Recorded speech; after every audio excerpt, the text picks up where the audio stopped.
oo haddii aan wax la qabanaynin meesha in laga taga mudan. waa gartay intaanan xuseen u gudbinin mudane Sambuloshe xilligii adigu 6 bilood aad xukunka haysay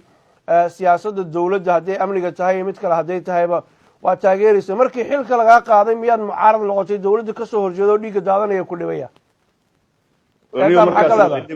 markaasna waa dhibayay oo haddii hadda nimankaas aan isku faraxsanahay waa isla joogi maxaan ku maqli weynay waagaas oo dawladdu eedeyn weeyay dawladda soo eedeynaya waxa aniga markaas dawladda inaan eedeey lagama rabee nimanka nabaddiidka ahoon oo nabadgelyo darrada iyo qaska ka shaqeynayaan rabaa in laakiin Fahad Yaasiin iyo wasiirka amniga iyo taliyaha booliiska waxaad ku eedeynaysaa inay yihiin lama canaantaan oo dawladda ay hoosta kaga jiraan oo businessyo leeyihiin adigu markaas shaqada haysayna waxaad diiday inaad dawladda ku eedeysid wixii falala oo ka dhacay markaa ay samaysay marka adigu ma la jiifiyaan banaanba mas'uulka ah fiiri berigaas amaanka ayaga anaa mas'uulka ah oo shaqeynaya dadka u shaqeynaya ayagu magacyada meelaha taagtaagan ana danooda qabsada horta saas ogow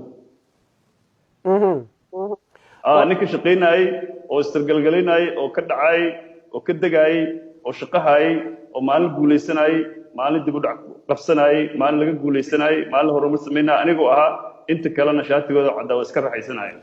waa hagaag aad baa u mahadsan tahay daawadayaal waxaad daawanaysaan barnaamijka Efiya oo ah barnaamij cusub oo toddobaadle ah oo toddobaad walba mawduuca ugu muhiimsan aanu diiradda ku saarayno haatana waxaan jeclahay inaan u gudbo halkaas iyo caasimadda qaranka Soomaaliya Muqdisho oo Xuseen oo dooda la socday uu dhageysanayay Xuseen soo dhawow aad la socotaa waxa dalkii hooye ka jira maxaad isleedahay